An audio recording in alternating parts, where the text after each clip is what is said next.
തേയ്മാനം എന്ന് പറയുന്ന പ്രശ്നം, എല്ല് തേയ്മാനം അല്ലെങ്കിൽ എല്ലുകളുടെ പ്രശ്നം കമ്പാരിറ്റീവ്ലി പുരുഷന്മാരെക്കാൾ കൂടുതൽ സ്ത്രീകളിലാണ് കാണുന്നത്. അതെന്തുകൊണ്ടാണ് അങ്ങനെ? വളരെ ഇമ്പോർട്ടൻ്റ് ആയിട്ടുള്ള ക്വസ്റ്റ്യൻ, ഏറ്റവും കൂടുതൽ നമ്മൾ ഫേസ് ചെയ്യുന്ന ഒരു ഇഷ്യൂ ആണ് പ്രാരാബ്ദം. അതാണ് കാരണം. പ്രാരാബ്ദോ? ഒരു 30+ എത്തുമ്പോൾ പുരുഷന്മാർ പുറത്തെ കാര്യങ്ങൾ, ബിസിനസ് അല്ലെങ്കിൽ എന്താണ് അവരുടെ ജോലി, അതാണ് അവരുടെ പ്രാരാബ്ദം.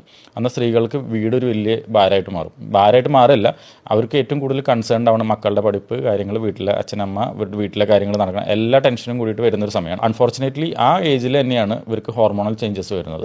ഈ ഹോർമോണൽ ചേഞ്ചസ് വരുമ്പോൾ അത് ഏറ്റവും കൂടുതൽ എഫക്ട് ചെയ്യുന്നത് കാൽഷ്യം മെറ്റബോളിസത്തിനാണ്. ഒരു 30+ വരുമ്പോൾ ഈ കാൽഷ്യം മെറ്റബോളിസം, ഈ ഹോർമോണൽ ചേഞ്ചസ് കാരണം ഏറ്റവും കൂടുതൽ സ്ത്രീകളിൽ വരും. ഇത് വന്നു തുടങ്ങി കഴിഞ്ഞ് കഴിഞ്ഞാൽ എല്ലുകളുടെ ബലം കുറയും. അന്ന് നേരത്തെ പറഞ്ഞ പ്രാരാബ്ദം കാരണം അവരുടെ കാര്യം നോക്കാതെ ബാക്കി വീട്ടിലെ എല്ലാവരുടെ കാര്യം, രാവിലെ തൊട്ട് അടുക്കളയിൽ നിൽക്കുന്നു, ജോലിക്ക് പോകുന്നവരാണെങ്കിൽ ജോലിക്ക് ഓടുന്നു, ഇതൊക്കെ കൂടി ആകുമ്പോൾ അത് ഏറ്റവും കൂടുതൽ സ്ത്രീകൾ തന്നെയാണ് എഫക്ട് ചെയ്യുന്നത്. മസിൽസ് വീക്കാവും. മസിൽസ് വീക്കായി കഴിഞ്ഞാൽ ജോയിൻറ്റ്സ് തമ്മിൽ അടുക്കും. ജോയിൻറ്റ്സ് തമ്മിൽ അടുത്തതുകൊണ്ട് മാത്രം തേയ്മാനം വരില്ല, പക്ഷേ അടുക്കുന്നതിൻ്റെ കൂട്ടത്തിൽ ഈ ജോയിൻറ്റിനെ സപ്പോർട്ട് ചെയ്യാനുള്ള ഫ്ലൂയിഡ് ഇല്ല, അല്ലെങ്കിൽ എല്ലുകൾക്ക് ബലമില്ല, രണ്ടും തമ്മിൽ റബ്ബ് ചെയ്ത് തുടങ്ങുമ്പോൾ പെട്ടെന്ന് തേയ്മാനം സംഭവിക്കുന്നു.